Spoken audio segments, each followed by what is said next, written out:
What's up? Here you are live with Big Boys Boxing once again. I'm your host, Jono, and as per usual, let me get a few things sorted and we'll get the show on the road. Sounds on.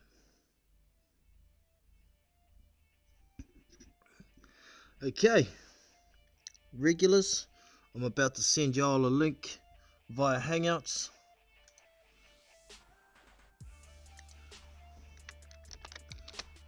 Boom, there it is. Anybody who wants to join is quite welcome. I will also drop a link in the chat for anyone else who might like to join. And if the link doesn't work for you, regulars, I'm about. Sounds working.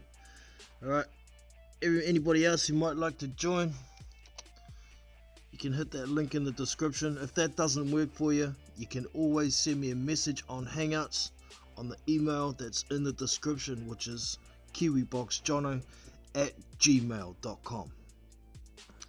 So, this weekend, we had plenty of action. First, we had that card in the UK at the O2. We had Dillian Whyte getting a points decision win over Oscar Rivas. Pretty much nullified Rivas' attack with his jab, his movement, his smart boxing. Good to see from Dillian Whyte. He did, however, get knocked down in the 8th round by a good uppercut on one of the occasions where Rivas got inside and didn't get smothered. So it is what it is. Just give me a sec here. Just gonna make sure. Nullified stream isn't buffering Rivas' attack with his jab, his movement, his seems to be okay. All goods. Yeah, also we had David Price outboxing Dillian Whyte for the duration, 10 rounds. Well, it wasn't for the duration. Dave Allen quit on a stool after 10 rounds. And by the sounds of things, it looks like he's about ready to retire. He says his health has been deteriorating in the last 12-18 months. And he didn't want anybody to worry about him. So he's probably going to hang him up now. He's made some money. So all the best to Dave Allen. David Price. Wow. Never seen David Price work behind his jab ever since he got knocked out by Tony Thompson years ago. He's looked like he's been fighting scared. He did look like he was fighting smart on this one, but he did fight behind his jab.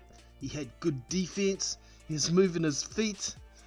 I mean, shades of Ali shit. But well done, David Price. He moves on to 25-6, but he's had 3 wins on the trot now, so that's huge for David Price. Very well done. And we also had Derek Chisora versus Artur Szpilka on that card. Spectacular knockout from Artur Szpilka. Of Artur Szpilka in the 2nd round by Delboy. So I actually picked that one. I didn't expect it to happen that quickly, but it is what it is. He caught Szpilka with a good right hand, and he was pretty much out on his feet. You could see his eyes, his hands dropped. The ref possibly could have stopped it there, but he let it go, landed a good left hook, then another right hand, and it put Szpilka to sleep. Dude looked like he was dead, man. He was KO'd badly, much like he was against Deontay Wilder. So, very good win for Artur Szpilka. I've got Kiwi 007 in the house. Good to have you in, man. Pac-Man fight was outstanding, I agree. That was a good fight to watch. I actually picked that one as well. I picked Pacquiao on points. I scored it 114-113.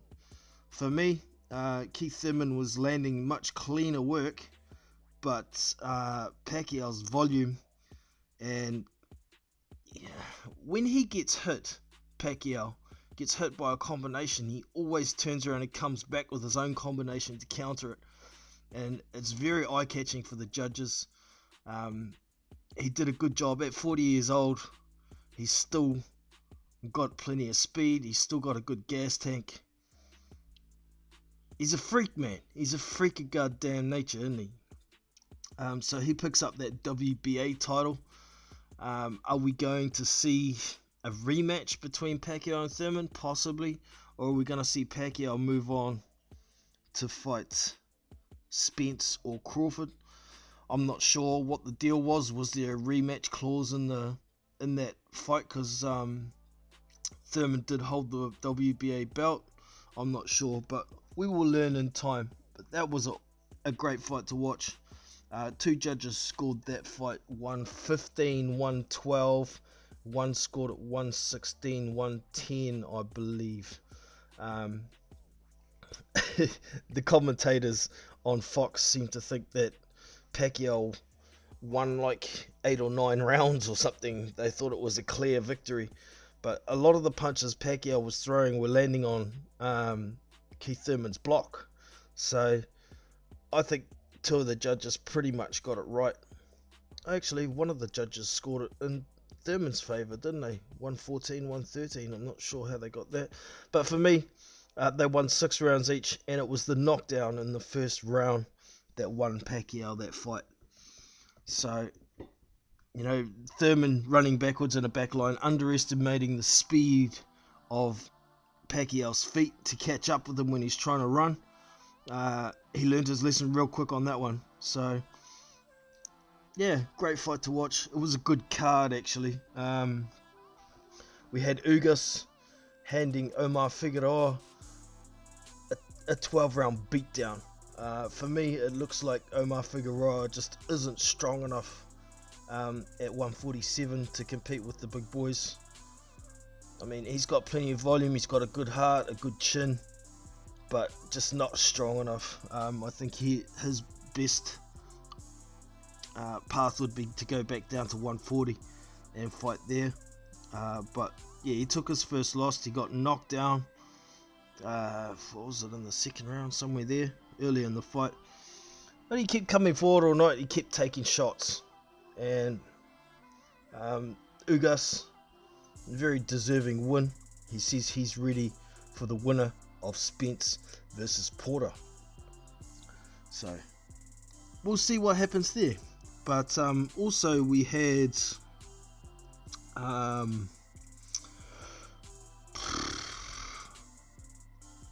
who was it who knocked out Payano with a body shot? Too much shit to remember. Hold on a sec. I have to have a look. But we also had Caleb Plant knocked out Mike Lee in 3 rounds. Knocked him down 3 times before the ref stopped the fight. So another very good win. That was kind of the headline for the free Fox card. Caleb Plant's got a big future in my eyes. I think he's gonna be a legacy fighter. He's a great fighter to watch. So he moves on. A bit of a surprise. Efa Ejagba went the distance against Ali Aran Demirazin. I was picking a 4-round stoppage sort of thing, but to be fair, I don't know how good Ali Aran Demirazin actually was prior to this fight. He hadn't fought any level of competition to test him, but he fought well. Very surprising for me. Ejagba was landing more shots, cleaner shots, but Demirazin was countering really well, and he showed he's got a chin. He can move a bit and avoid a few shots. He looks a bit out of shape, but definitely could be one to watch. I don't think he's like world champion material or anything like that, but he certainly seems to be able to box a bit. So very, very interested in how Ali Aran Demirazin is going to go. It'll be good to see him get into a bit better shape and see where he goes from there. But where's this other fight? I'm just looking at box right now. I saw the article on it. Where is it?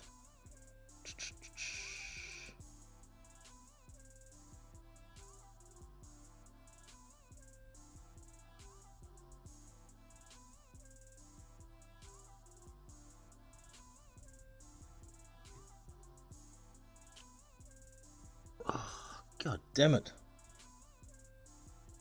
Hate when my memory fails like this. But it was a good weekend of boxing to watch, man. I really enjoyed it.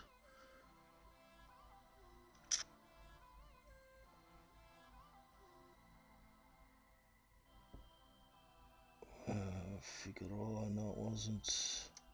Oh, it was Sergey Lipinets. There you go. Sergey Lipinets. Oh no, it wasn't. He knocked out a late replacement in JR. How do you say it? JR. Yeah, it was a late replacement southpaw. Sergey Lipinets knocked him out.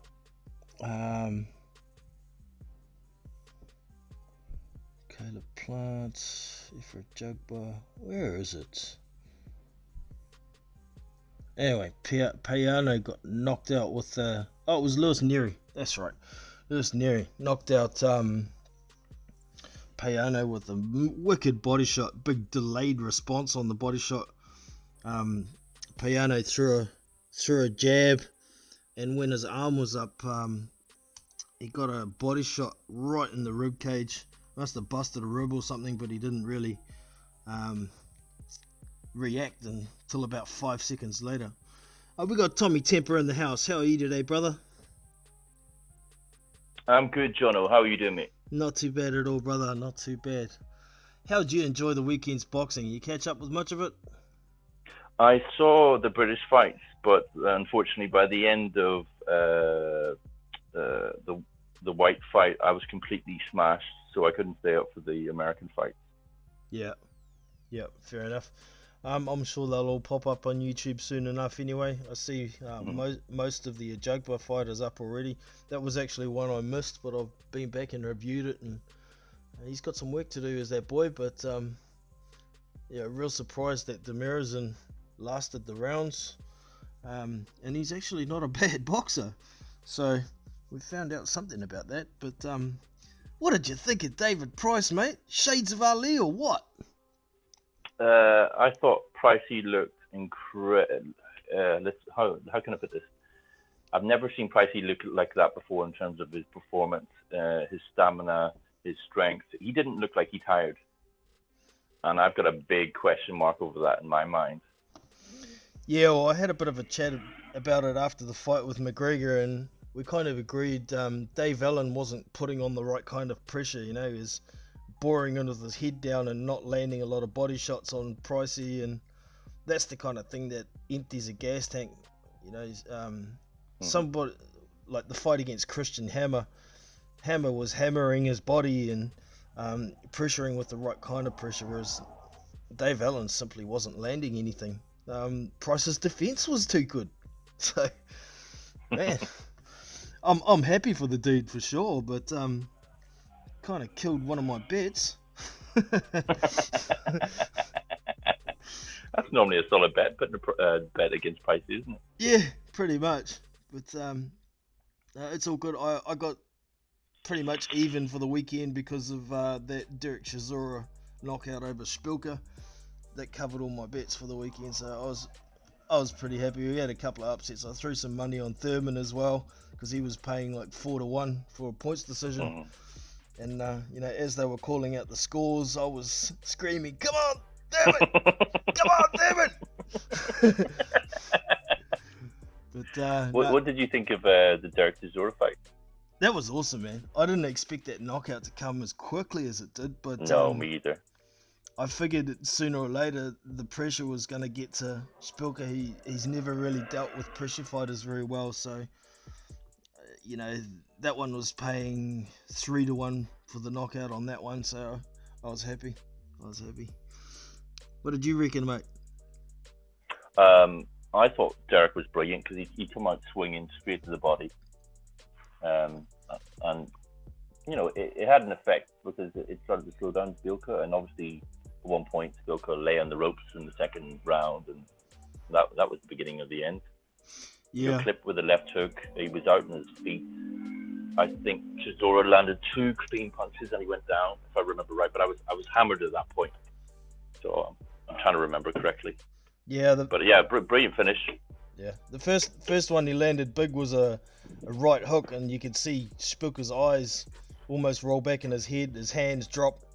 The ref could have stepped in there, but Chisora landed a left hook and then another right hand that put him to sleep. Oh man, I thought Spooker was dead. He was that KO'd. He's taken. He did have oxygen, didn't he? Yeah, well, he's taken a couple of bad KOs like that now, so I'm wondering how good his chin's going to be with, nerves getting busted and whatnot. So, I don't know. I'm sure Spooker could still beat a few guys, but I think he's done it at the top level, to be honest. But yeah, plus he came in way too heavy, I thought. Yeah. What did you think about the White Rivas fight? That was impressive from White. He fought smart, I thought. Fought behind his jab most of the night. That jab just killed Rivas's game plan. He couldn't get inside on him all night. I mean, the one time he did get inside and didn't smother his own work, he managed to land that uppercut and drop White. And I was jumping up and down and screaming at the TV at that one too, because I had a bet on Rivas just for the win at 4-1. But no credit to White. It was early in the round when he got knocked down, so he had a lot of surviving to do for the rest of that round. He did really well, so impressive. I didn't score that fight, but on the eye test, on the drunken eye test, I actually had Rivas nicking that. Really? But obviously, okay. But the thing is, I was drunk. I wasn't scoring it. I was just watching it. Yeah. That jab. Yeah. If you're scoring off the jab, then Dillian won most rounds easily. What did I score it? I think I scored it 115, 112. 115. No, that can't be right because there was no knockdowns. Yeah, it was. Yeah, there was. Dillian White got knocked down. I think I scored it 115, 112. So effectively, I gave Rivas like 4 rounds out of the whole fight. So, really well done to Dillian. Rivas is no joke, and he's finally got hold of a mandatory position for the first time. So. Yeah, but will it mean Dick? Yeah, well, Deontay Wilder's fought 2 mandatories in almost 5 years now, so how strict are the WBC going to be on the mandatory schedule? Who knows? But well, it sounds like Wilder is already or has been the unofficial franchise champion for a couple of years, if you think about it. Yeah, I guess so. We haven't really had any news on this new franchise belt. Do they have a mandatory schedule for that, or do they just leave those guys alone because they got too much money and they want to keep the sanctioning fees rolling in for whoever they want to fight? Don't know, but I see Eddie Hearns talking about we don't want the mandatory position if Wilder's going to be made the franchise champion like Canelo was, effectively being able to avoid his mandatories.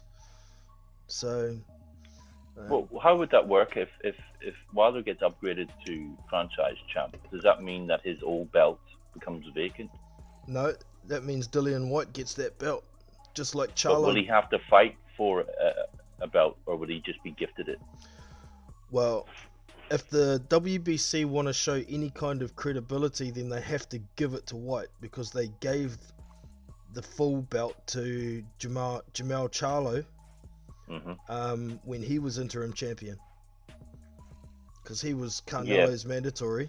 So they upgraded Canelo, and then they gave that the full WBC belt to Charlo without him fighting for it. But is anybody holding the interim WBC heavyweight belt right now? Dillian White is. He is? Yeah, he got the mandatory and the interim title at the same time. Oh, okay. Yeah. Did they give him a strap at the end of the fight? Because I missed that. Yes. Okay, my bad. Yeah, he had the green belt over his shoulder. Oh, okay. And that wasn't the silver belt. That was the actual interim champion belt. So, there you go. Right, okay. I'm with you. So, yeah. But,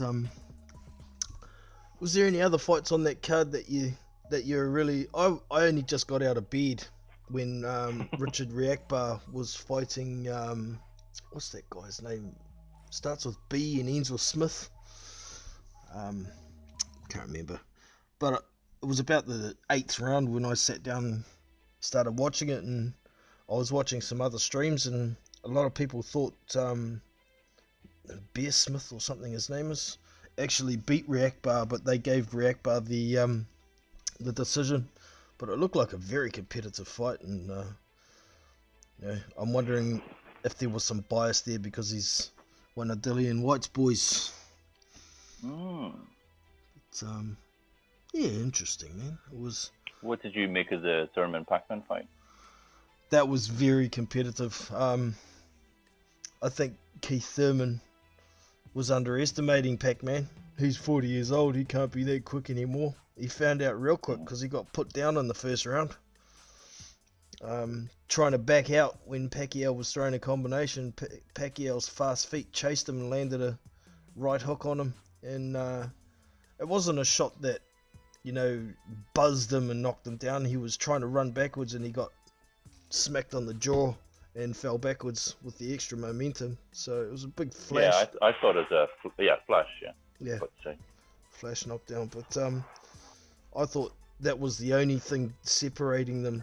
I thought that knockdown won Pacquiao the fight, to be honest. So, yeah. Is there going to be a rematch? I mean, Thurman was the champion, so you'd think he'd have a rematch clause in his contract, but it's Manny Pacquiao. If he didn't want a rematch clause in there, he could have weaseled his way into it. There's a curious state with the WBA, because bear in mind, both guy had one had the super and the other one had the regular. Now I was speaking to someone earlier today, and they were saying because Manny's now got both, he'll get stripped of the regular, and he'll hold on to the super, and then someone will be able to fight for his old regular belt. What way do you understand that, Jono? Because if he's got two belts, the WBA is not going to allow him to have both of their belts, are they? Well, the WBA have been saying for about 5 years that they want to dissolve this regular title shit. This is the perfect opportunity. Just get rid of it. Yeah. It's a bullshit title. Nobody believes in it anyway, really. It only gets talked about when somebody like Pacquiao holds onto it because they haven't got anything else. So they can still call them a champion.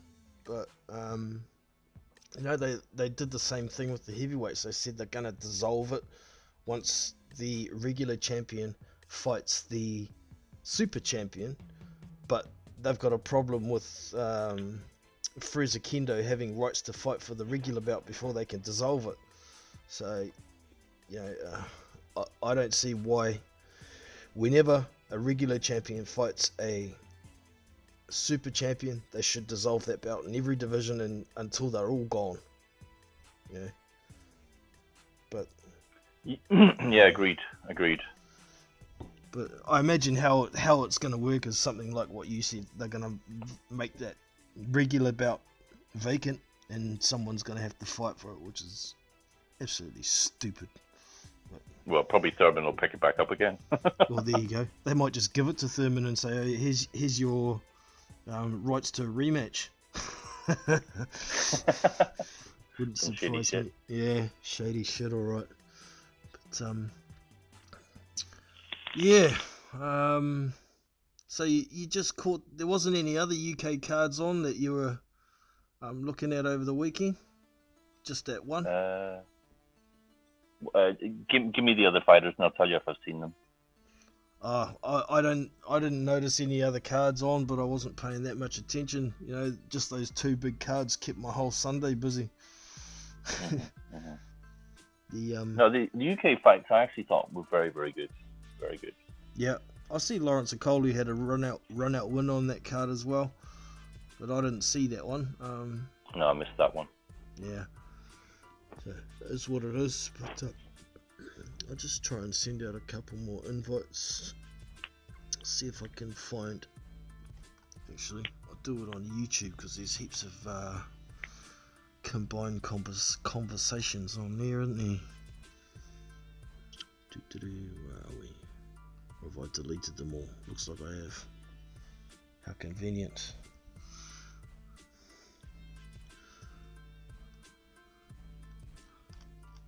No, I can't find any. Have you got a group, mate? A group that you usually send a whole lot of links out to? Yeah, I've sent the link to this channel in that group already. Do you want me to send out the hangout as well? Shut up. Good on you, mate. Alright, so if anybody's out there and is wanting to jump on, there is a link in the chat there, and if that doesn't work for you, you can always send me a message on Hangouts and I'll get you on. But yeah, plenty to talk about, and we've covered pretty much what we know already, but I'd love to hear some more opinions. Mike Lee and Caleb Plant. Caleb Plant took him out in 3 rounds, knocked him down 3 times. End of story. That boy's got a big future, man. Looking forward to seeing more of him. That also the Efer Jugbar fight. Some things that I think a Jugbar has to work on. He plants his feet when he starts to punch, and his feet don't move. He just stays there. Even when someone's countering him, he puts up his high guard and his feet still stay there until someone lands a good punch on him, then he moves. I'd like to see him use some more lateral movement. You can see at times he does move sideways between combinations now and then, but it's like he's on instinct mode, and then he hears something from the corner, move your feet, and then he moves. There's no doubt that the man can punch, and he seems like he's got a chin now as well after this last test against Demirazin. So I think if you put Efer Jugbar and Filip Hrgovic in the ring together right now, I think Hrgovic would beat the living shit out of him at the moment. He's just a stationary target. So not quite as bright as I thought. These things kind of stick out when these prospects step up in levels of competition. So I'm not saying he's no hype job or anything like that, but he's certainly got some work to do. But yeah, you haven't seen any of that fight yet, have you, Tommy? I haven't. Okay, mate. Not yet. All right. I'll have a quick look on the schedule and see. We were going to have Gassiev versus Deweko next weekend, but I heard he picked up an injury, Gassiev, so I'll just have a look and see what the dealio is there.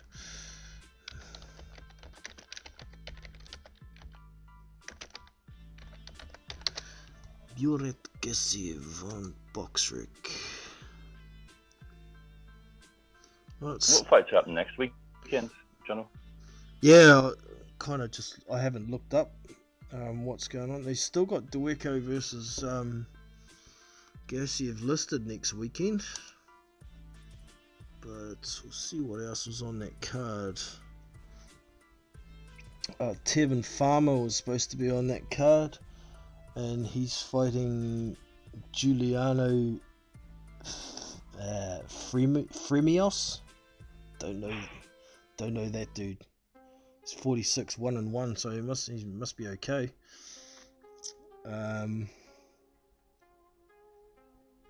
Tremaine Williams, 18-0, fighting Yonifil Victor. Don't know. Some dude. You're murdering his name. Yeah. He's 35-3 with 2 draws. Oh, John, have we got a new addition to the panel? Oh, do we? We do. Yeah, we do. Yep. We got Get the Smoke. How you doing, brother? Not too bad, man. I'm just right at the end of something, so I'm listening, and I'm gonna give it my 2 cents, and after you guys are done. Oh, cause man, I'm just looking for something to talk about for next weekend. But what fights did you catch over the weekend, mate? I rewatched. So I had some family thing going on Saturday, so I caught I rewatched White and Rivas, and I caught all the American fights. With not the top ranked card. I haven't seen any of those fights. I know there's a Russian guy. I don't remember who's fighting actually on the top ranked cards, but I caught Thurman. I caught Thurman Pacquiao, Plant, Rivas. Price, Allen. I watched that. What else? Shazora Spilka? No, I just saw the knockout. I didn't see the. You know what? I did see the whole fight, but it was real short. It's like 2 rounds. 7 minutes. Yeah, it was real short. Spilka looks rinsed. Hold on 1 second, guys. Hey man, finish what you're up to. Let us know when you come back. So looks like Get the Smoke caught most of them. I'm just gonna look up what was that top rank card. I didn't even see that. It'll be hard to find on BoxRec now because it's finished, but I'll have a quick look on Boxing Scene. Maybe something will come up there. Or was that Lipinets? No, Lipinets versus Payano. No, that was on the Fox card because I saw some of that.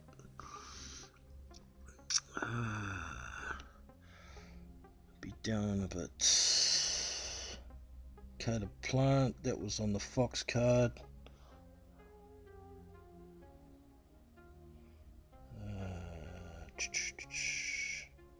Everything on the news at the moment is Pacquiao. Thurman, Pacquiao. Man, I can't even find anything on it. But when Get the Smoke comes back, he can let us know a bit about it. Okay, I'll try to look on a schedule for the next weekend's fights. See what we got coming up. But we've been treated the last couple of weeks to some really good action, so my missus would like me to have a weekend off boxing anyway. Alright, next week we've got, that's ratings,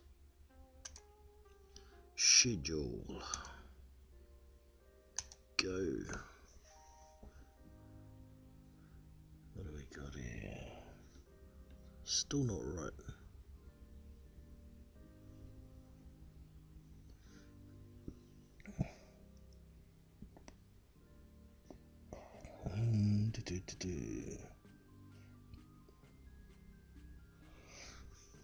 No one will know that card. I'll look for the US and British cards. Italian, Japanese. I'll get this up on screen.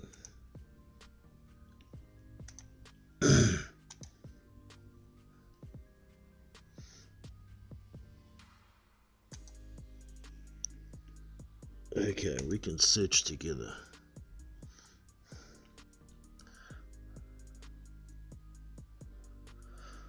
Russian card.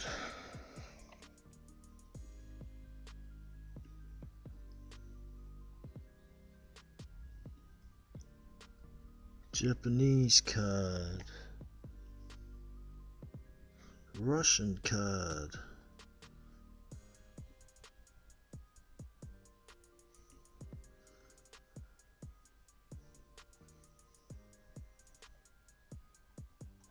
Argentina.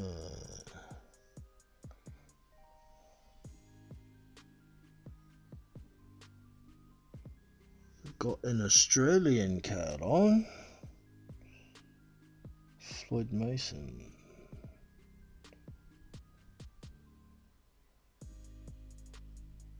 Maybe I'll just do heavyweights for now.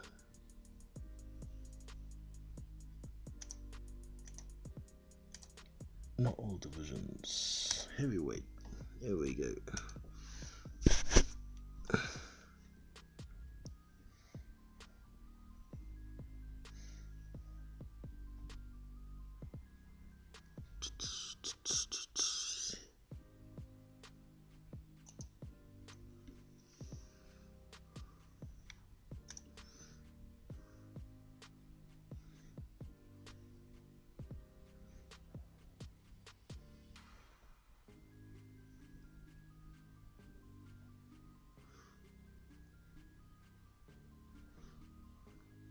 I think for the heavyweights, they might be getting a bit quiet next weekend,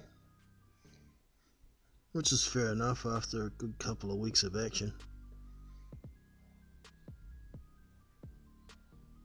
Really want to get the Smoke's opinion on Efa Jugbo when he comes back.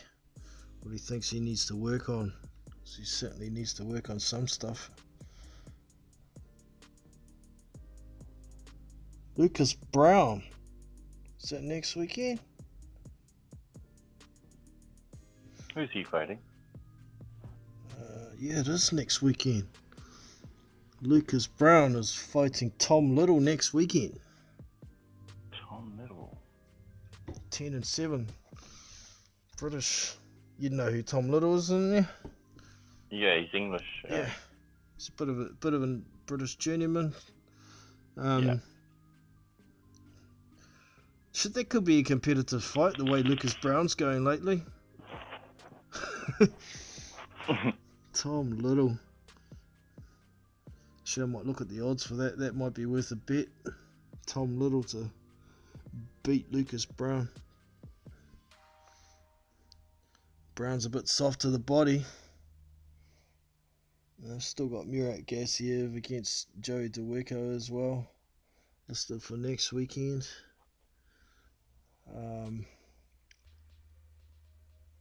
Tyrell Henderson. Don't know that dude.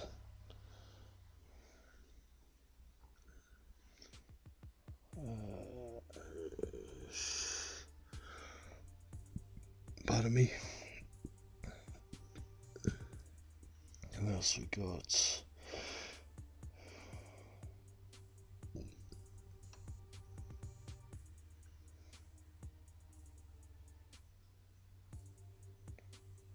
Well, that's pretty much it, because we're moving on to the 2nd of August for the heavyweights. So yeah, we got a quiet spell. We've got Porter versus Spence is scheduled for August sometime now too, isn't it? So we also got Lomachenko versus Campbell has now been announced as well. Good couple. Oh, it has? Yeah, they announced it on the... Is that 140, that fight? I think so, yeah. I can't see Loma staying around at 140. I reckon he'll pick up that belt and go back to 135. Yeah, well, I was going to say, I hope you're not thinking he's going to move up, because I think 140's tip tops for him. He's too small to go any bigger than that. Potentially one division too many. Yeah, I think 135 suits him properly, like you say. But I'd like to see him take out Mikey Garcia at 140 before he went back down. But it's a tough fight, that one, considering the size difference. But after that performance that Mikey Garcia put in against Errol Spence, it kind of stuck out to me that Mikey Garcia is pretty one-dimensional when he's facing a lot of volume, and he would face a lot of volume and movement from Mr. Matrix, Vasyl Lomachenko. I think it's a competitive fight. Do you think otherwise, do you, Tommy? What? Loma against who? Sorry. Mikey Garcia. Oh, against Mikey Garcia. Yeah, I think it would be competitive in spots, but I think Loma would just outclass him. Yeah, it's pretty much along the lines of what I thought as well. So, but down at 135, how much competition is Loma going to get at the same time? You know, Gary Russell Jr. He's a 128 fighter. Unless Loma brings the guys at 140 down to a catch weight, say 137, 138, something like that. That's a point. Yeah, a good money maker. There'd be no belts on the line for those, but you know, they're professional boxers. He's already a multiple belt world champion, so it makes sense that he would want to be fighting for money and legacy now, wouldn't he? How many fights in is he? He's only like 12 fights in or something ridiculous, isn't he? What, really? Loma.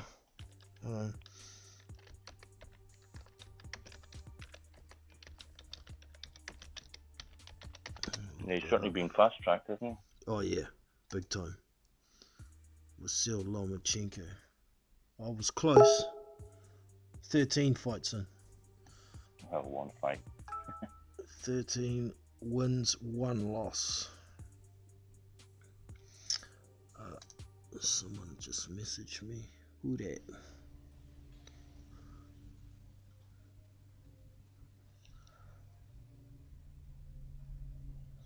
You can't join us. Who was that? Unrivaled Boxing Talk and News says it can't. Won't let him in. Hold on, Unrivaled. I'll see if I can manually add you, and that might work.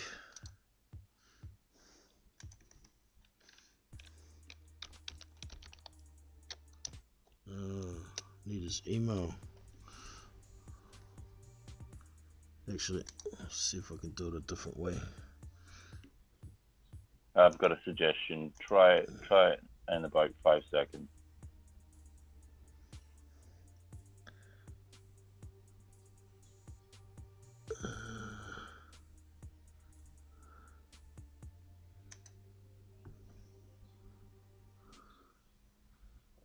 The hangout I'm in doesn't come up on the...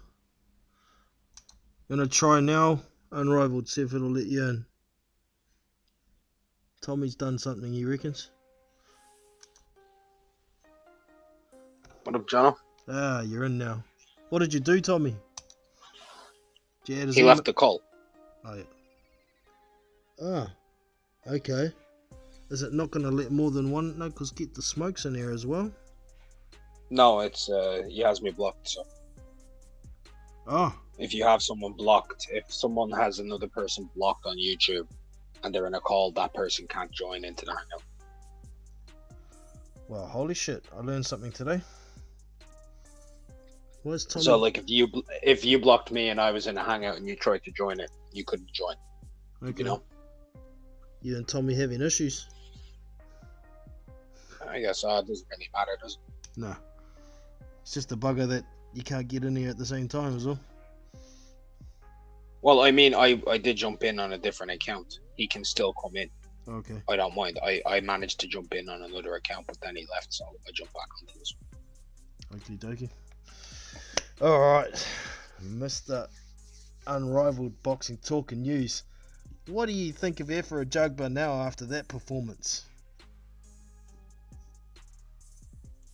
He boxed well against a good prospect. Everyone's expecting him to just punch him. He didn't really throw any heavy punches. He just boxed. I think he didn't attempt to knock the guy out. Yeah, well, he's prior to the fight, he reckons he was gonna try and knock him out, but how?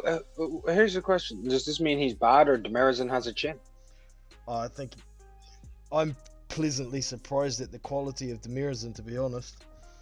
Not just his well, chin. I did tell people he was robust, strong, but I also said that Ajagba should do him. Yeah. But Ajagba won comfortably. Yeah. He lost like 3 rounds. That's not bad. Yeah.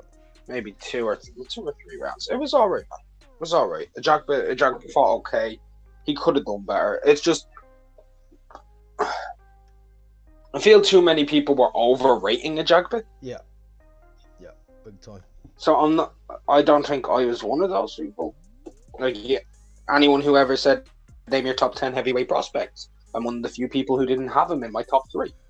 You know what I mean? Yeah. So I had Hrgovic, Joker, and Dubois. Yeah. My top 3. Jagba number 4. Yeah. I still have him number 4. He doesn't move up or down for me. He's a good prospect. He still could be dangerous. Yeah. Demirzin fought well. I'd like to see a fight with Demirzin against a fringe journeyman next. Yeah. Yeah, well, he hadn't really faced any competition to test the natty Demirzin, so it was hard to pick where he was actually at. But a couple of things stuck out for me for a Jogba with planting his feet and not moving his feet. His feet are slow. Yeah. Very slow. But they've always been very slow. They've always been very slow. Even when he's on defense, when somebody's trying to tee off on him, his feet stay still. He just stands there with his high guard. Yeah, he's not trying to... He reminds me of Izu Agata. Yeah. Okay. Yeah. Feet-wise. Yeah. The feet. The new Izu. Very similar. Not the old Izu. I think he has a jab. Yeah. He has a jab, though. Jab, and he knows how to use it, and he knows how to take shots off of the jab. Yeah. So, but having said that, that performance won't cut at the higher level. It won't. No. It's simple. And I fancy Hrgovic to beat him. Yeah, well, I was saying that earlier in the stream. I think if you chucked both of them in the ring together right now, I think Hrgovic should box his ears off. Yeah. Yeah. Box move, you wouldn't know. Not saying beat him up or knock him out. I'm saying he'd just box his ears off and pillar to post. Yeah. All in all, from Effie, it was a prospect getting rounds, doing all right, getting the job done. Yeah. I think he needs a few more fights at that kind of level to work on. I would like to see him fight Jermaine Franklin. Yep. Yep. I'd be interested to see him fight somebody like Cassius Chaney. I know Chaney's pretty easy to hit, but he's a mover at the same time, so maybe it'll get him motivated to try and move a bit more, or have to move a bit more to be able to hit him. So, did you see that Cassius Chaney fight? No, I didn't. I haven't seen it. I did. Okay. Sent the guy out of the ring, man. That was funny as hell. Oh, really? One of those? Awesome. Caught him with, he caught him with a shot. They were in the middle of the ring. Jono. Catches him with a shot. Dude's legs go banjo. He turns around and he starts falling forward and he runs and baseball slides under the ropes. Face first. Get me out of here! No, but he was off balance. It wasn't like he just dived under or anything. It was how he was hit. It was a beautiful shot. But he managed to get back into the ring. Okay. It was like a Hanna-Barbera cartoon. It was like he was looking one way, his body was going the other way. It was funny. Who was it he fought? It was someone Pooley, was it? The guy Pooley? I don't know, it's Fat Fucker. Yeah. I think it's that guy Pooley. I'm gonna look it up. Anyway, but yeah, man. Effie, I'll give him a 7 out of 10. He fought against the guy who people were expecting him to beat up. But that's because they were grossly underrating the guy and they were grossly overrating Effie. He fought alright. Agreed. What do you reckon? Get the smoke? On a Jugba versus Demirzin. Busy. Oh, it was Joel Cordell who Cassius Chaney fought. Jesus. I think it was similar sort of level as that guy Pooley. I can't remember his name either. I keep thinking Byron Pooley, but it's not. Yeah, and the Manny Pacquiao versus Keith Thurman fight. You must have seen that one, McGregor. What do you reckon? The what fight? The Pacquiao Thurman. I thought Pacquiao Thurman was a good fight. Yeah. I enjoyed it. Did you score it? Yeah, 150 and 112. Oh, yeah. Same as the two judges. I had it 114, 113, but still in Pacquiao's favour. Yeah, 150 and 112 Pacquiao. 7 rounds to 5 with a 10. Yeah. But it was close. I can see the swing rounds. Yeah. Did you think Thurman possibly underestimated Pacquiao's speed still? Thinking he's 40, he can't be that fast? I don't think he underestimated him. I think he thought that he didn't underestimate him. I think he thought that he could beat. I believe that. Okay. But the way he came out to fight, he wasn't fighting a fighter that he was underestimating. He went to the trenches in that fight as well. Like, he really did. He got tagged with a lot of shots, man. He did. And he may have outlanded Mandy in that fight as well. So it was tight.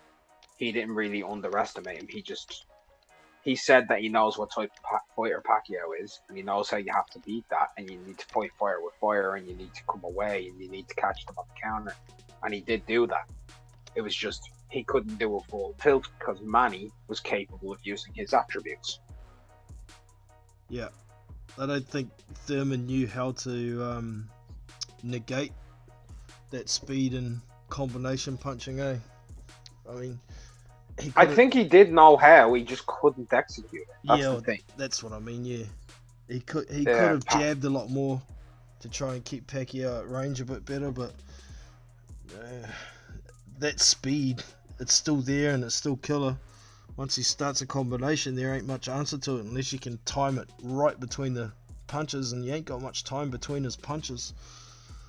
So it was a tough fight for Thurman, and I think it was still a very well-deserved win. Do you think there's going to be a rematch for that one? Have you heard whether there was a rematch clause in there? Huh? Do you think there was a rematch clause in that for that fight? No. Okay. So, if I could just give a brief thought on that fight. I thought Thurman would use a lot more lateral movement than he actually wound up doing. And I thought he had some success with his lateral movement also. But that was a great performance by Manny. I saw that Thurman pushed him back at points and counter him, and he had some real nice moments. You saw both the ring rust of Thurman show up, and also I think, we all know Manny's not the same Manny was from a few years ago, so there's no point to going too deep into that. But I'm looking forward to see Manny against other guys, actually, and also Thurman. Like, where they go next is really an interesting sort of question for me. Most definitely. I'm highly intrigued. Yeah. Highly intrigued. Because at the end of the day, one thing I got out of both guys is I don't want either of those men to retire. I want both of them to fight more. I like watching Pacquiao fight, and I like watching Keith Thurman fight. Keith Thurman is still a problem for any guy. He still is a problem. Yes, he has weaknesses, but the dude can box and he can fight. For sure. And outside of Pacquiao, I think he showed me that he's the fastest welterweight right now. It's kind of deceptive, eh? You don't know how quick he is until he actually starts throwing, and he's actually pretty damn quick. When you see him throwing shots on Manny and snapping out that jab, and the way he was landing on Manny, he's really fast. In that second round, we saw just how fast Manny's head movement can be, though. Fucking hell. Yeah. At the end of that round, whoa. That was unbelievably quick. And then he did the shuffle step and everything. I was laughing so hard, man. It was like a cartoon character. He was pretty confident, after that knockdown. The Ali shuffle, that was awesome. Look, he fought his way back into the fight, but going into the 10th round, Pacquiao, when he horned, I think it swung it back in Pacquiao's favor. It was a very intriguing fight. A very intriguing fight. Yeah. It was a tactical fight. It was interesting. Yeah, an offensive tactic fight. I'd be like someone who has both speed and timing. Not speed timing, but timing and volume. His Thurman's output.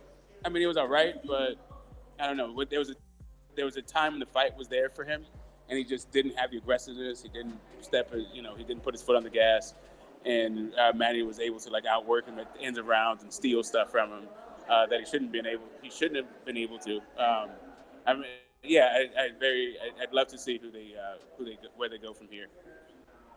Yeah, Pacquiao's pretty smart, eh? He generally starts around pretty slow, but that last minute of the round, he usually pulls it on and punches rounds. When he's lost 2 minutes of the round, he still wins the round on the last minute. He's very smart, man. And so he should be after, 71 professional fights. And, yeah, Manny Pacquiao he's entered into that, like, when you look at a lot of ATGs, most of them have like really long resumes. A lot of them do, and he's entering into that circle of a lot of fights, like a lot of fights. Yeah, man. He made it fair. I turned into a fan last night. I've been a respect. I went from a not appreciator to a respecter to like last night. He gained a fan. Yep, for sure. I've always had respect for Pacquiao, and I haven't always thought, but recently I thought that maybe he's on the slide. Sure, he isn't the Pacquiao of like 5 or 6 years ago. Like Smoke was saying. Fucking hell, man! He's still unbelievable. He's still at his age. Yeah. At his age, to fight that way, to that level, even if the fight was a draw, let's say you had it a draw, for him to be able to do that with one of the top 3 welterweights on the planet is nothing short of phenomenal for a guy who started at flyweight. Yeah, man. Agreed. It's just scary. It really is mind-boggling how he can be this good after that many fights, after wars, and he can still go like that. And it's amazing that he can go back to the Philippines and do 3 months worth of accounts after having his head bashed that many times. You know, like I'm being like you gentlemen, you're a little bit older than I am. You guys would know. It's what he's doing is unbelievable at his age, surely. Because I don't know what it's like to feel that way at that age, but you two gentlemen, you're closer to that. What is that like? I'm almost exactly the same age as Pacquiao. His birthday. He's feeling it today. He's feeling it today. Yeah, that's it. He'll be feeling it for next week or so as well, even though he's in good shape. It's like drinking, you know. You go out you have a hard night once you hit 40, and you feel it for a good 2 or 3 days instead of just a hangover for the morning. You could see there's a point when it was willpower, not his physical, not his body that was getting him through. And that part is the age, and then also how long it'll take him to be able to actually be in any sort of peak condition is also age. For sure. All right, so some other fights on that card. I watched the Ugas versus Omar Figueroa fight. Can we not? Can we just not? Please, can we not talk about that, channel? I wasn't going to talk too much about the fight. I was just going to say I think Figueroa needs to go back down to 140. I don't think he's strong enough at 147.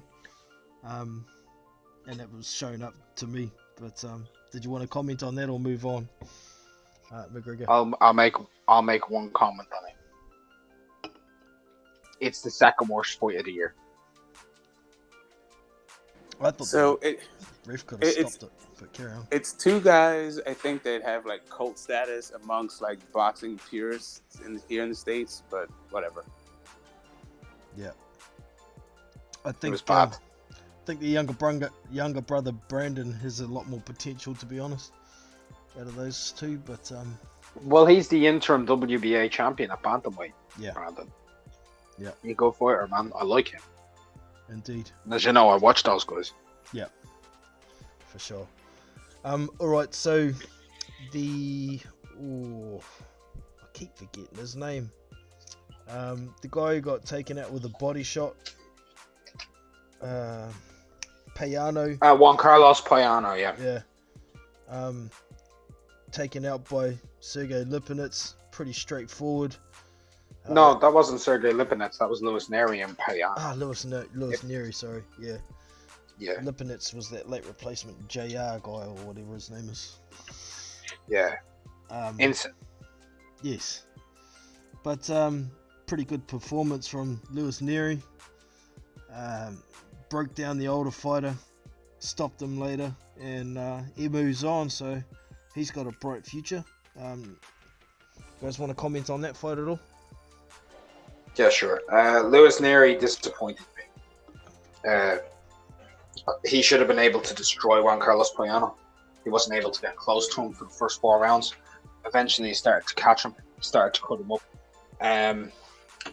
He wasn't varying his shot selection. It was just the pace of the fight getting too much for Payano. The fight wasn't that great, in all honesty. But Neri got a very strong stoppage, which was quite brutal. He's always been a vicious puncher. He has had drug issues in the past. That's been well documented. And he missed weight, which is kind of disappointing. I want to see more. He did make it second time round though, didn't he? Within the hour? No. Oh, okay. Not to my knowledge, he didn't. I could be wrong, but then after anyway, most people have been calling for a fight between him and Inoue. I want to see it because I'm more confident now than I've ever been on how that fight goes. But yeah, Inoue wins, you reckon? I think Inoue breaks him. Yeah. One thing I don't like about Louis Neri is anytime he gets hit on the back of the head slightly, or he gets hit like on his belt line, he complains and taps it and pays attention to the ref. I don't like that. I don't think the guy, when he gets it as good as he can, because Payano, who's throwing shots at him, Payano's feather fisted. He's not a big puncher. Yeah. If that's a new way, that's a different fight. He'll shell up. When he can't bully you, he's gonna shell up. May have a bit of a Dimitrenko heart. Possibly. Unrivaled, did you give your take on the White Rivas fight already? No, I haven't. I did last night. Yeah, have a go. White Rivas? Yeah. Dillian boxed well. Rivas gave a good account of himself. He knocked Dillian down. People will have questions on Dillian's chin, but questions have already been there. Dillian, he showed one thing. He's able to rise through adversity.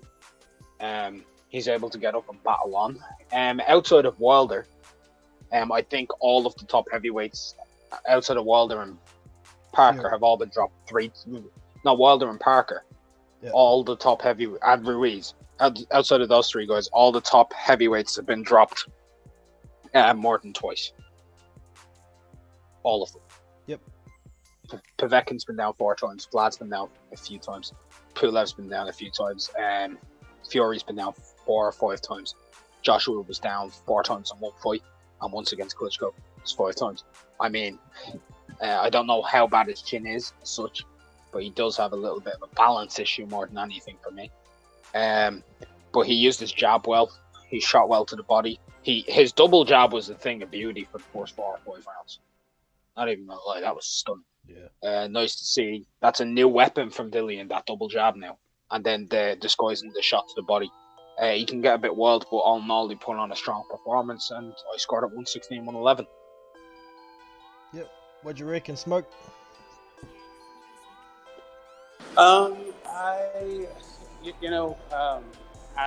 It went out like basically what I thought. I thought that Rivas had a good chance of knocking him down.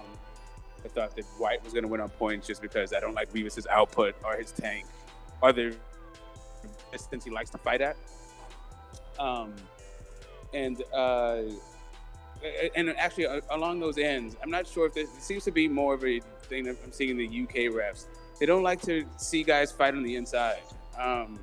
Whenever Rivas was even getting into that point when he likes to lean on a guy and throw his shots, the ref was be right there on it. And I felt like the ref was paid a little bit more attention to what Rivas was doing. I'm not even a little bit more. I got the impression that Rivas was on a shorter leash than. It seems to be a bit of a common theme in the UK. The refs don't like holding. If there's any sign of holding, they tend to get involved more than they have to. They don't really let the fighters fight out of it very often. But it's happened before with one fighter being on a shorter leash and the UK fighter having a bit more leeway. It's a little bit unfortunate, but it doesn't always happen.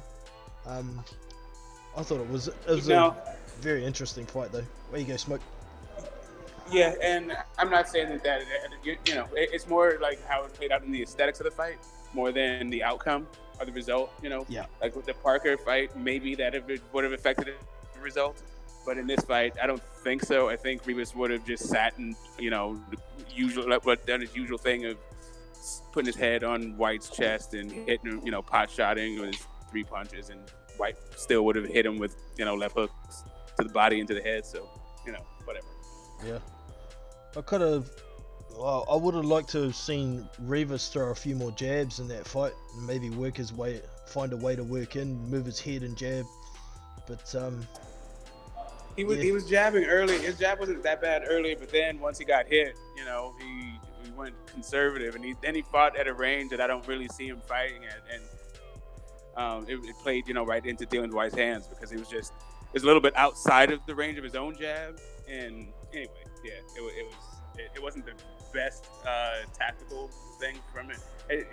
The adjustment that he made after getting hit, it just wasn't that impressive. Yeah, and what did you guys think of Dillian White's recovery after being knocked down? Because he was knocked down pretty early in that round. I was jumping up and down and screaming at the TV because I had a bet on Rivas at that stage. But, I was doing the same thing. Yeah. But I think Dillian did pretty well with recovery. What do you reckon? Yeah, he recovered strongly. All in all, for me, he fought well. Like, it's not his worst performance and it's not his best performance. He got the job done against a tough competitor, and I can only respect it. He's fighting guys near a championship level in nearly every fight. So, agreed. Or fringe championship level. He's fighting top 10 guys in every sanctioning fight. So, I can only. He's getting as much stick. Oh, sorry. No, go on, bro. Go Smoke.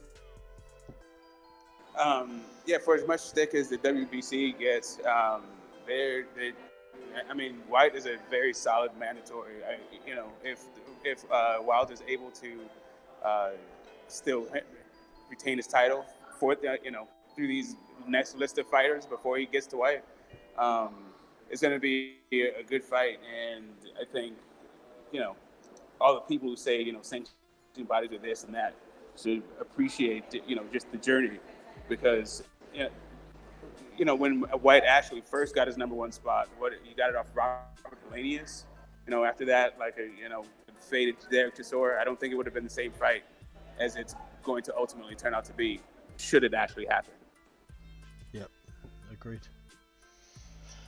All right. I'm going to jump off in case Tommy wants to jump back on. Well, you're on a different account, so I won't stop him. No, I'm on my own rival account. Okay. But yeah, I'm also going to go get myself some food. Have a good night, boys. All right, man. Thanks for coming on. Take it easy. Thanks for having me on, man. Sweet as. All good. All right, so the David Price versus Dave Allen fight. Man, what did you think of David Price, Smoke? I think, does he get up for his for the local guys? Maybe he wants to be king of the UK. It could be, yeah. King of the UK journeyman. Yeah, haven't seen a Price like that for a long time though. It seems like he had a bit of confidence back, or maybe it was a fact that he found out Dave Allen couldn't really hurt him when he was defending properly, and maybe that gave him a confidence boost. So. Yeah, I don't know. He seemed to have a lot of pride. Usually, I don't know. All of a sudden, he he just doesn't have any fight in him. Doesn't have any win. Doesn't have that Povetkin and I don't know. Price as a fighter, like what has he gone the distance twice in 10 years or something? Yeah. Like 6 rounds and 10 rounds. Yeah. Never been 12. No, and like last night, that jab he had it was masterful, and if he had shown that at any point other than last night in the last like 2 years, I'd think totally differently of the guy. For sure. As a matter of fact, I think that David Price might have stopped Povetkin. Well, yeah, if not stopped him, it might have beaten him on points if he had kept them on that jab. Yeah, I'm saying. What is it? David Allen got a busted face. He's got broken bones in his face or something. You're saying? I don't know. From what I've read, he just sounds like his health has actually been deteriorating in the last 18 months. He's going to hang up the gloves now. And congratulations to David Price from pretty much all I heard. He did go to hospital after the fight, but shortly after got released. So just got beat up, I think. So yeah. So David Price is turning into to be like a local legend, Yeah. He double knocked out by Thompson, and then coming back and perpetually knockouts, getting knocked out, and then now getting a knockout, retiring David Allen. I think he's got 3 wins on the trot now too. David Price. It's the first time in a long time he's done that. So maybe we're going to see him fight Daniel Dubois for the British title. Or do you think that's a step too far? I would stay away from Dubois if I'm Price. What's next for Price? Why is he still fighting? What is this about? I have no idea. I guess if it's for a payday, Joseph Parker. Well, that's a point, yeah. If Chisora doesn't want to fight Parker at the end of the year, well, why not fight Parker? Who else they have over there? Usyk, Michael Hunter. Yeah, even Murat Gassiev down the track a bit. He's already beaten Cash Ali and Tom Little. Maybe he could fight Lucas Brown.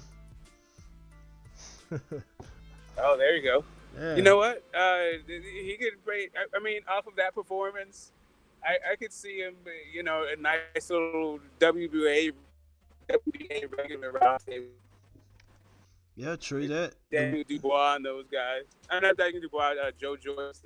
Although I think Joyce gets him. Maybe not. Maybe that's too much. Price could fight Gorman, maybe. I mean, yeah. Maybe, I don't know.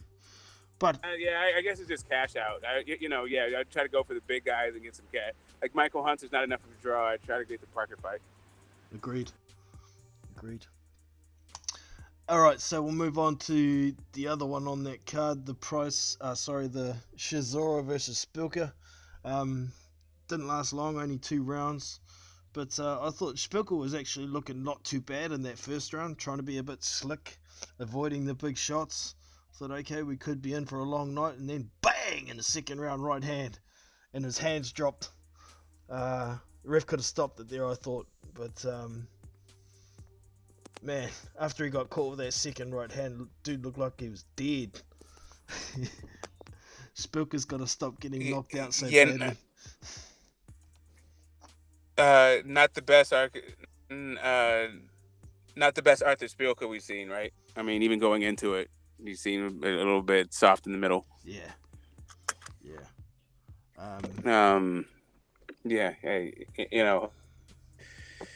He's got to stop being on other people's highlight knockout reels. Like, yeah. Well, the nerves in his jaw can't be doing too good after getting knocked out like that against Chisora and getting knocked out like that against Wilder. So I don't know how much more of Artaspuka we're going to see at top level. Um, he's a decent gatekeeper, I guess. Still, he's pretty slick when he needs to be, but up against a big puncher, I don't think he's got too much of a shot anymore. But it is what it is. Now you were saying there was a top rank card on too. Who was on that card? I didn't even know that was on.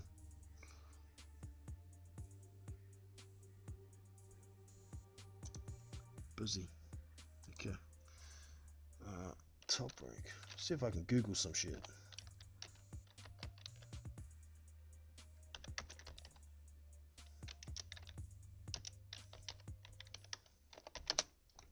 Top rank results.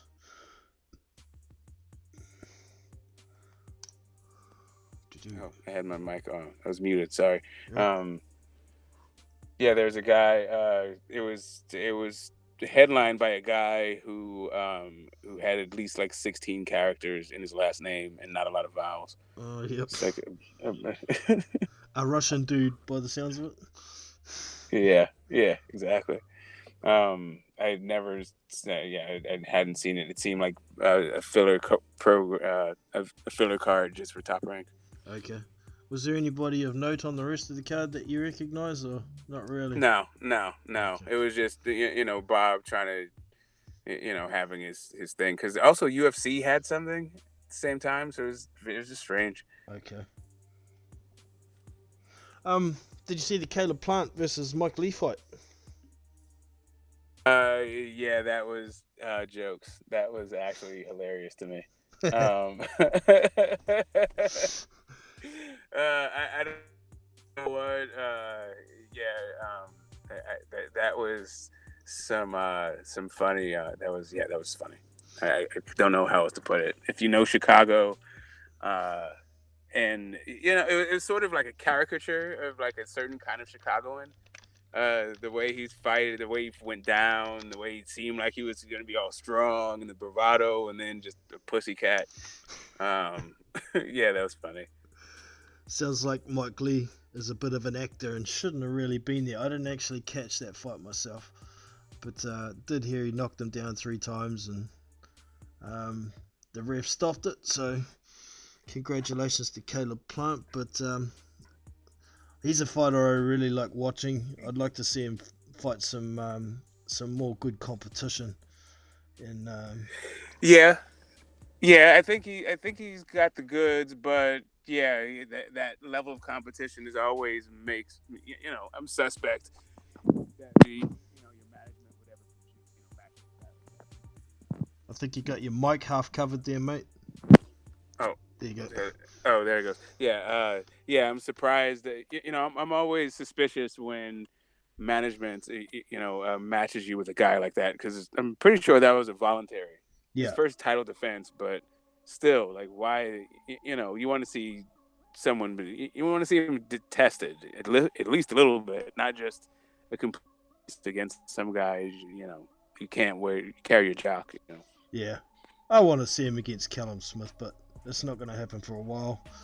But we'll see. He's got some good wins against Uskot Tiki and a couple of other mentions there, but it's time to step up some more.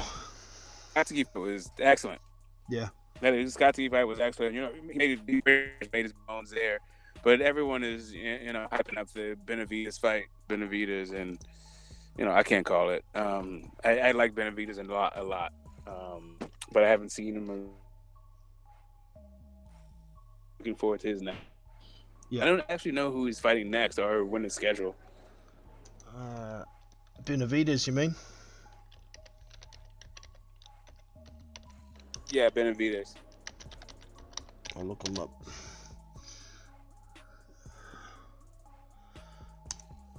Benavidez Jr. He does have a fight scheduled. Luis Colazo, he's going to be fighting, and that's going to be on the 17th of August. Wait, is that? You cut out there, mate. Is that, and then you cut out. Oh, sorry. Is that Is that Jose or is that David? Is Colosso's at 147? Oh, yeah, that's Jose. Sorry. Well, David, don't we? Big brother or little brother, whatever, bigger brother, whichever the age the thing is. David Benavides. There we go. No scheduled fight yet. Yeah. Nothing on. But it's at 21-0. Yeah, the booger. So. He got caught for the booger sugar. Okay. Yeah, he's due for a decent step up too, isn't he? Looking through his record here. Yeah, I'd like to see him against some better competition too. So maybe one or two more fights, and then we could see him.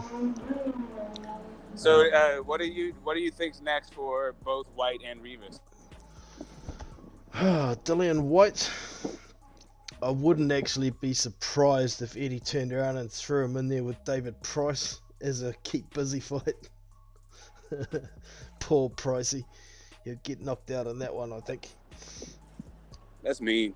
Yeah. Especially if whatever the hell Price was on last night, and he sticks that jab in White's face. That could be actually a tough fight. You know what I will say about Matchroom and the UK cards. They definitely like a 50-50 fight out there. Yeah. Yeah. Well, they need to do something because, in the last sort of 12 months, they haven't been putting on a lot of cards. And, prior to that, the previous 3 years, there was a lot of good cards on. So, it was good having BT have that Gorman and Dubois card as well. That was decent. So, stepping it up a bit to try and keep up with the States, but cards like that Thurman Pacquiao card with all those names on there, it's pretty tough to compete with. That was a pretty awesome card. Well done to Fox and PBC for that one. Yeah, that was a good card. That was a really good card. One thing that I thought was a blemish on the broadcast, I have to say. I like there was a couple of things. They were just like sour notes, right? One was there was a face off between one of the announcers tried to get a face off between Wilder and Ruiz. Yeah, saw that. And he made this comment saying like, if Heyman told you to do it, you do it. Yeah. Like ooh, like how are you doing that on the broadcast? And then there was another part where they had the banners of all the champions at welterweight. But Terrence Crawford wasn't on there. Like, that's not a good look. That's kind of bad form. Yeah. Yeah. Pretty low down. Maybe there's a bit of sourness there, since Terrence doesn't seem to want to cross the road to come and fight Spence. I don't know, but they're certainly not helping. Yeah, but you don't strip him of his title. No, that's right. Unless you're gonna put it under the thing like PBC welterweight champions, and if you're gonna clarify, then fine. I can get that since it's a PBC broadcast. But just to make it general, is the welterweight champions. Yeah, it's pretty sad. And not mention Crawford. That disrespectful. Yeah, that's it's a sad comment. Yeah, for sure. One other thing I did pick up on that broadcast, I don't think Lennox Lewis still has many brain cells left. He was talking about Keith Thurman, how he breaks the fight down into parts, like first to the fourth, first to the fourth to the ninth to the 12th. But Lennox Lewis was calling them quarters. I'm like, the third quarter, the first quarter, the first quarter. Where's the fourth quarter? It's a quarter. It would just crack me up. But yeah, it was good to see. 16 rounds of fight. 16.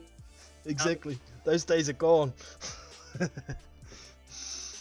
it was good to see Wilder and Ruiz sitting together talking about potential unification. So it kind of confirms the fact that after Luis Ortiz, Deontay Wilder might be not signing to fight with Fury until he knows the result of the Joshua Ruiz rematch.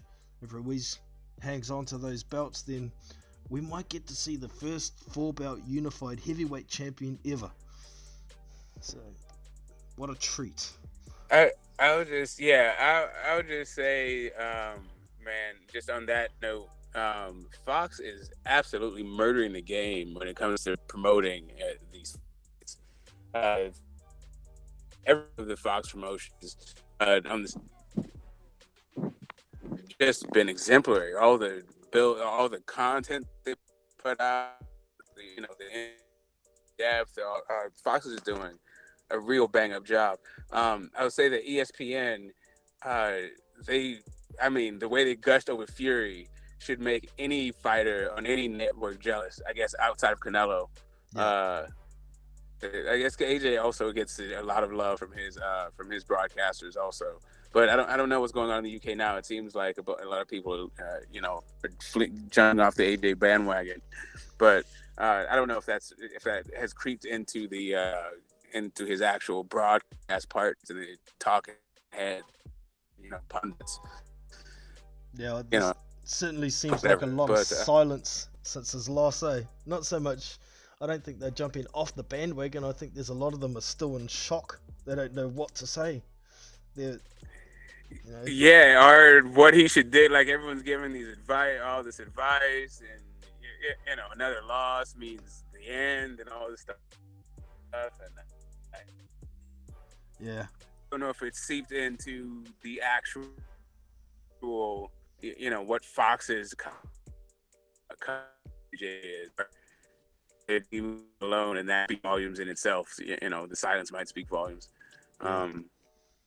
Yeah, I don't know. I would just say just the Fox is great, and the Fury stuff is, while it is great to see. It's so over the top that it's sort of unbelievable. Yeah. I think the Fox stuff has shown some really nice moments, and the fighters as human beings, and and also as sportsmen, as competitors. For sure. The bang up job with their promo this year. Yeah. Not seeing as much of Showtime recently. I wonder if Fox is going to kind of kill them off when it comes to PBC. But I guess L's still contracted to provide eight cards a year for Showtime as well. So yeah, interesting. I think it's even more than that. I think it's something like 32. Yeah, but the structure is just a little different. And I guess which fights are going to be, since Fox is doing. Who they put on this year? They did Broner Garcia pay-per-view. Did they do Manny and Broner pay-per-view too? Was that Fox? Yep. I'm not sure who did. Okay, so all right, so they've done 3 pay-per-views this year, and then their free stuff with the Charlo brothers. That was real good. J Rock. The Harrison. He lost his fight on Fox. He lost his belt on Fox. J Rock beat Hurd on free fucking TV on Fox. Yep. Let's see, the Caleb Plant Gotsky, that was FS. That's part of that Fox deal. Fox have been killing it. Showtime did Brazil. They did the Cubans. They did the Luis Ortiz, Lara, that doubleheader. The Christian Hammer. Were any of them pay-per-view? They were all free, weren't they? It's just regular Showtime. Yeah, this is regular Showtime. Showtime hasn't done any pay-per-views. The last pay-per-view they did was Wilder. Yeah, I was gonna say Wilder Fury. Yeah. Because all 3 of the other ones, they've been on Fox, and I think Showtime and Wilder are probably going to be working hand as flagship guy, but Sean Porter fought Ugas, I think. Yeah, that was right. That was Showtime. Yeah, I think it was. I want to say that's Showtime. Yeah. And Lipinets and the Lipinets retiring old boy Peterson. Yeah. I want to say that was a Showtime card. Yeah. I'm trying to think. Yeah, Showtime. They've been doing some next gen stuff. I think that's where Cassius, not Okay. Cassius, not Cassius was on. He's on Top Rank, right? I'm not sure Is on he that with one Top actually. Rank? I'd have to believe you on that one. I think you're I think he probably right. was fighting on. I think he was fighting on ESPN. Trey Lippy, is he on But yeah, Showtime? say again. Is Trey Lippy Morrison on Showtime? Was he another top ranked fighter? I'm not sure. Mm. I'm not sure. But yeah. You know how Top Rank is. They'll give you one fight contract, and if you win, they'll like give you an extension. If you lose, they know that the contract's not void. Yeah. That's not a bad way to do it to a degree, I guess, because that way you're not tied down if other fights come up. Yeah, but the only problem is they let go of Pac-Man and Ruiz. Like, look at these guys. Yeah. Like 6 months later, months later, like there's Pac-Man's on 2 pay-per-views and is a WBA World Super Champ. Yeah. Yeah. When Ruiz was with Top Rank, I was bitching and moaning about how they were not getting him enough fights and weren't doing the work, weren't promoting him whatsoever. And his second fight after they let him go, look what happens. Bob's got to be kicking himself for that one. But that's what it is. Right, and he told Pac-Man to retire. Yeah, and he's spreading around. Oh, I wouldn't put Pacquiao in against Crawford because I fear for Pacquiao's safety. So fuck off. He just beat Keith Thurman. I mean, Terence Crawford. I would pick Terence Crawford over Manny Pacquiao, but I don't think it's a case of Pacquiao ending up in a wheelchair or anything like that. That's just ridiculous. No, and if you know how to promote the fight correctly, then it's a big fight. Exactly. I don't know if can Bob actually promote these big fights anymore. It seems like he's just taking his cut and letting ESPN do the work. Yeah. He's been in the game for a long time. I guess it's time he should hand over the reins, maybe. Give somebody else a chance to do the job properly. Yeah, octogenarian. It's his style. It's not that it doesn't have its camps. Like, it's still, people still are of the opinion that Spence is ducking Crawford and PBC. That is, to me, that is a Bob Arum special. That's the way that he put it. That's the way he does his promoting of his fighters and the building of his fights. And there's a place for all of that, but I think you need to do more than just that. Yeah. To make these guys big and to bring it home. I'm just saying I really appreciate the way that Mickey Mouse gushing over the crackhead crazy man Tyson Fury. It's something to behold. They're like, I've never heard them say lineal champion so many times. Yeah, definitely. Alrighty. Was there any other fights you'd like to talk about before I think about wrapping it up there, mate? Or any other subjects?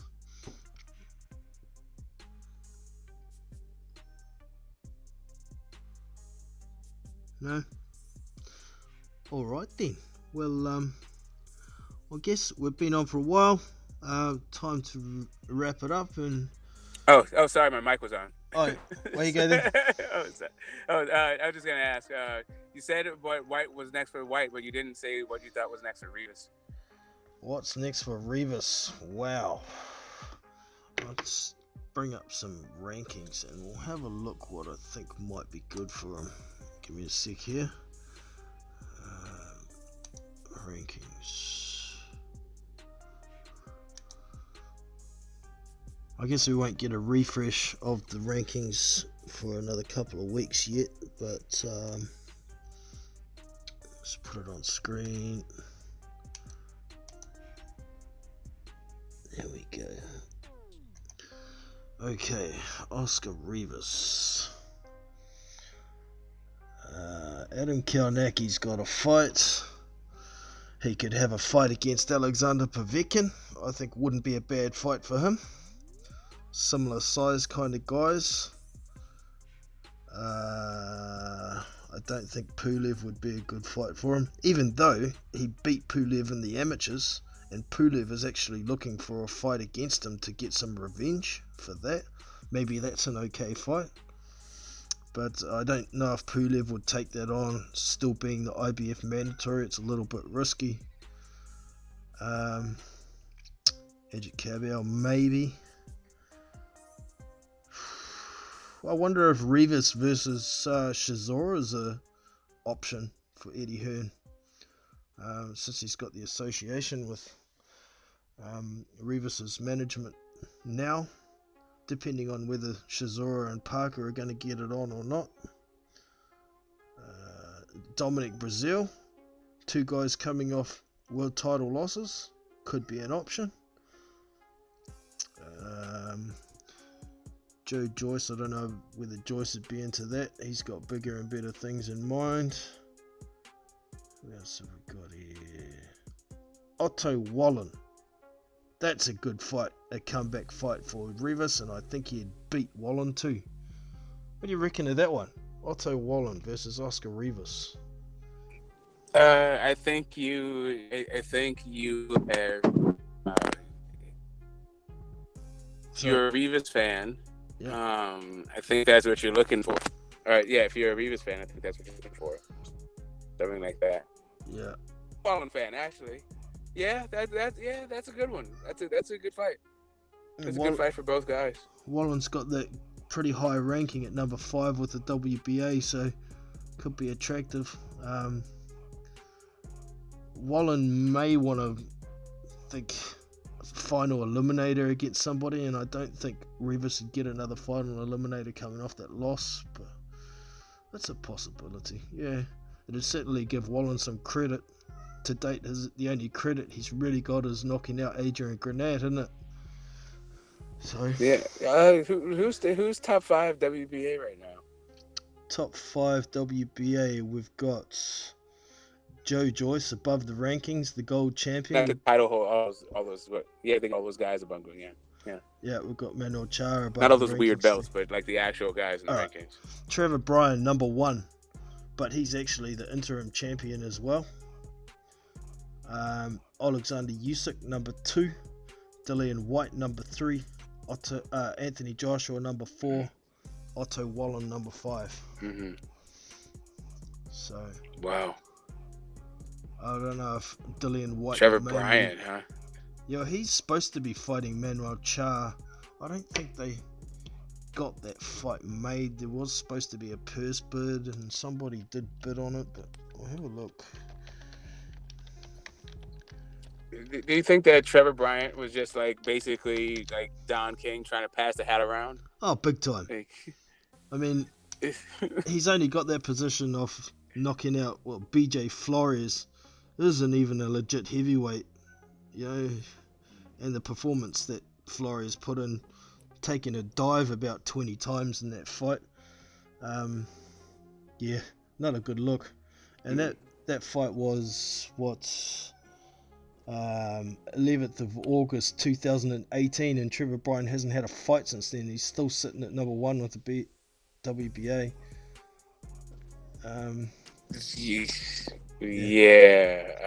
That's not such a. It seems like every other. Well, the Trevor Bryan Wallen is also a good fight, but every other person who isn't Trevor Bryan or Wallen seems like they. Although I would pick Wallen, would I pick? I haven't seen Trevor Bryan in so long. Like it would be hard to pick him against anybody, right? Yeah, well, he can box, he can move. He's a heavyweight, so he can bang a bit, but I don't think he's got pillow fists, but I don't rate his power right up there. I think if he's going to win against Wallen, he'd have to box and take a decision. But Wallen has got a punch, and he could possibly knock out Bryan. But I think Wallen's a bit slower and possibly a bit more technical maybe than Bryan. I think it's a pretty competitive fight. I mean, 4 years out. What is it? How long? No. BJ Flores was like that was sometime last year.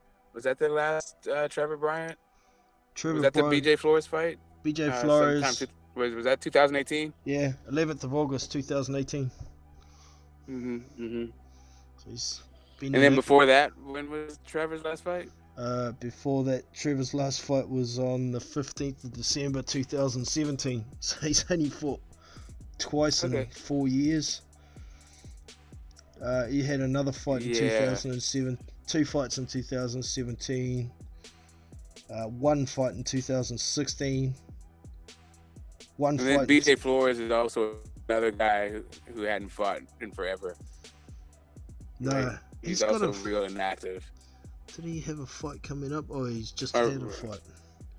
BJ Flores. I mean, when they fought, like when Trevor Bryant and BJ Flores fought, they were both like a couple of inactive guys, like relatively inactive guys. Yeah, definitely. Flores was actually scheduled to fight a couple of weeks ago, wasn't he? But he got pulled out at the last minute due to some health issue, not giving him a license. But as a heavyweight, BJ Flores hasn't done very well. No. A guy named BJ is just not I don't know. Oh, blowjob. Yeah, Doodoo and BJ. Like, these guys need better. They need better marketing. Definitely. Let's have a quick look through a couple of other rankings. Who else could? I was gonna say Robert Helenius, but I think he's going to be dropping way down the rankings after his loss to Washington, so maybe not a good one for Rivas. Luis Ortiz, he's got a fight coming up, but Luis Ortiz, Oscar Rivas, I think that's a pretty decent matchup too. There's that Sergey Kuzmin. That's probably a good fight for him too. Yeah, I mean, Ortiz definitely needs a guy that's not going to run, not use lateral movement. He's going to need a guy that's who comes for him, or at least will stand still. Yep. I just don't. There's something about I know exactly what it is. Rivas likes to admire his work. He just loves to look at his shots so much that I don't know. I'd like to see. I think that Wallen is actually the winner of the sweepstakes, but Rivas Parker also isn't bad. Price Parker, Rivas Parker. Yep.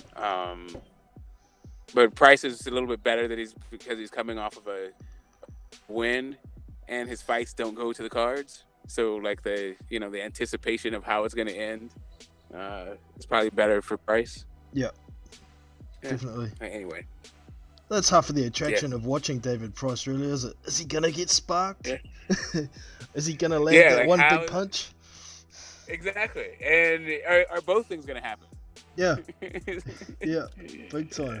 Yeah. Anyway. Yeah. All right, man. Gonna wrap it up there. So. Yeah. Been a pleasure having you on as usual. Thank you very much to everybody who turned up. Tommy Temper, Unrivaled Boxing Talk and News. If you haven't seen those guys' channels, make sure you get over and check them out. And once again, thank you very much to Get the Smoke for dropping in, and everybody in the chat. Thanks for coming, and we will catch you next time. So this is Big Boys Boxing and Get the Smoke. We out. Peace. Peace.